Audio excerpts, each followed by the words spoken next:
And welcome back to the Jewish-Anglican. How you doing? How you doing? As you can see, hair's different, long story, don't need to talk about it. Today, I want to talk about artificial intelligence art. It's something that I've been thinking about a very long while, and I've actually filmed a different video, but I was trying to talk about so many different topics around AI that I ultimately had to scrap the video. This video will be dealing on the Christian objection to AI art, and should we as Christians object to AI art?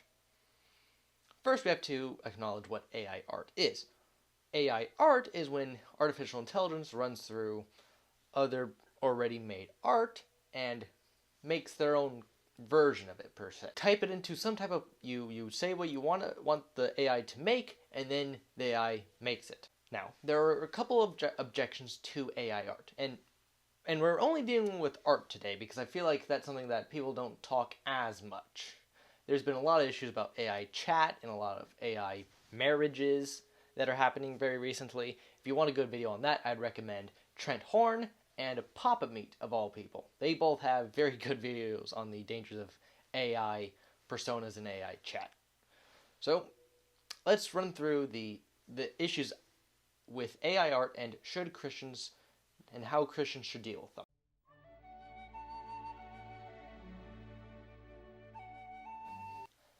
Number 1, sub-creation philosophy. Now you're probably wondering, what is sub-creation philosophy? Sub-creation philosophy is the belief that when we make stories, art, music, really anything, we're not creating our own world, but rather we are creating a world that reflects the true world and reflects the true God. This was also how Tolkien actually was able to help C.S. Lewis on his journey to Christianity, and I think C.S. Lewis kind of had a similar belief due to his conversion, but also I think someone named Dorothy Sayers, maybe I'm getting that name wrong, also had a similar belief. Tolkien came up with this when asked about the Silmarillion in his epic Lord of the Rings mythos, because he did not believe he was the creator of it. He believed he was a sub-creator, because everything eventually stems back to the one true God. Now, I very much agree with this philosophy. I think it is quite a brilliant philosophy. I think of this when dealing with AI art. If you look at AI art, you are giving something that we as humans have. We have a very unique ability to create art and to create wonderful, beautiful stories that reflect our own existence and our own God himself. We are enacting a part of him in our stories, and we should use that very responsibly. Of course, not everybody wants to do this, not everybody does do this in the name of God, but it is a factor within human existence. So then humans then give it to AI to do. It doesn't make any sense.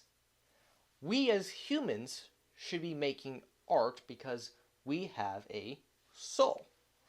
And AI doesn't. We are very much have an act of sub-creation. I myself have gone into some Christian comment sections and saying, hey, maybe you shouldn't use AI art. Barely anyone listens, and most people disagree, but I still think it's important to do. And I see these videos and photos of AI Jesus, and it's so weird, because think about it like this. God became man in human flesh. Jesus Christ is truly God and truly man. We all know that.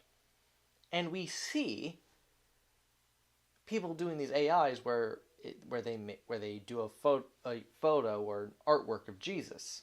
I have problems with this because as a Christian, we have the ability to make artwork of Christ ourselves, because we know what Christ is like, at least on terms of a human level. Flesh and skin. Instead, we give it to an AI that does not know what it is like to be flesh and skin. Another important thing is to remember is AI will never know what it's like to touch a tree. It'll never know what it's like to feel its sharp branches against your skin. It'll never know what it's like to look upon a majestic beauty of a 1,000-year-old tree. This obviously isn't a 1,000-year-old tree, but you get my point. AI will never understand the beauty of nature like we can, how we can just interact with it and touch it and be part of of God's creation. Think about it. We are part of God's creation, and it is our responsibility to take care of it. And AI will never understand what that's like. It'll never understand what it's like to touch this tree. But again, this begs the question with AI art, what do we do with AI art? Should we ban it, outlaw it, regulate it? I do think some forms of regulation would be an ultimately good thing. Now, first, we have to explain, is all AI art inherently bad? No. And I understand why some people do AI art. Take Wilhelmus van Diper. He does it mostly for jokes and for the funs and for the memes. I understand that. I understand the appeal and the comedy behind it. I truly do. Even though I may disagree, I don't think he should be harassed for it. I truly believe he's doing it for the fun of the game. And I do think that's fine. Now, I also understand why people do AI art for more serious matters. I was in a play called Space Pirates of Penzance, and they used AI art for the poster. While I was objected to it, I also can understand why they used it, because they are a small theater company that doesn't have time to pay artists. Oh, which, hey, if you ever want to donate to a small theater, donate to Enoch City Arts. Ultimately, I understand why some people do AI art. And there are some companies that should not do AI art. First of all, billion-dollar companies like Google should not be using AI art for advertisement. That's something. Another person that should not be using AI art is Arthur Greenwood. He's using AI art when he has clearly enough people wearing his shirts and merch. It's like, he does not need to use AI art. Arthur Greenwood does not need to use AI art, and Arthur Greenwood, if you're watching this, which is I seriously doubt, I'm praying for you, bud, because you're going to a dark path. Praying for you. I do think it should be avoided. But that said, what should we do around laws and regulations? Here's a couple proposals. First, I don't think you should do AIs of children. AI art and videos of children are off the table, and even if we can't stop that, we should not make it monetizable. There's a guy called the Lore. I don't know if you've ever heard of the Lore Lodge with Aiden Mattis and the other guy named Aiden, whose last name is escaping me right now. But they have a podcast after every Sunday. I could be wrong, where they talk about things. In one episode, Aiden Mattis goes an entire tangent about AI. Very enjoyable. If you want more detailed thoughts, I roughly agree with him on quite a few on regarding AI. Maybe a few squabbles here and there, and he doesn't think any AI should be monetizable at all. Now, personally, I'm not 100% in favor of that, but I do think there are some limits, like children. I don't think AI children and AI comedy around artificial intelligent children art should be monetizable. I think that's a step too far. Same with dead people. Recently, a church used an AI-generated video of Charlie Kirk. Let the man rest in peace, first of all, and second, that is incredibly disturbing and disgusting. I don't think you should make AI videos based on recently deceased people. Now, you can make the argument for people like George Washington and all that, but still, I think no AI art or video on dead people is best. And I can't believe I forgot this, but also no AI deepfakes or anything AI regarding around sexuality, especially sexuality around minors. Don't do that. That should be 100% illegal. Something recently also happened with Zelda Williams, the daughter of Robin Williams, where people kept sending her videos of AI Robin Williams telling her how proud she is. While, yes, sweet in theory, in execution, it's terrifying. And I think of it and it's like, we were not meant to do this.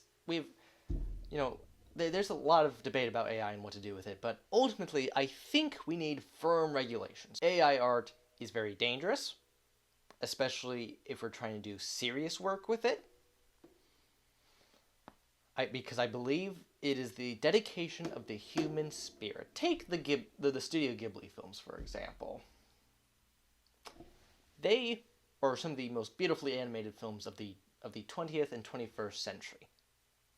And they're quite beautiful hand-drawn animated films, and then recently people start doing the Ghibli trend effect for AI, and we see this and it's like, what are we doing here? I mean, even Hayao Miyazaki has denounced AI art. And then recently with Guillermo del Toro, who directed the recent Frankenstein film, which all of you should watch, beautiful film, he says he does not think AI will ever surpass human creativity because humanity have a certain spiritual spark, which I don't disagree with. Humanity is very much going back to the subcreation philosophy of J.R.R. Tolkien. But, of course, and he even says, and I think this really wraps it up perfectly. Guillermo del Toro says, I am not concerned with artificial intelligence, but am concerned with natural stupidity. And he's not wrong. I don't think AI is inherently bad, but humans are flawed and stupid. We need to become at least a little smarter to realize this needs to be regulated. Sorry if this was very passionate and a little rambling, but it's been something I've been thinking about for many, many months now. And hopefully you've learned some, you've understood some. Ultimately, I hope you enjoyed, and God bless.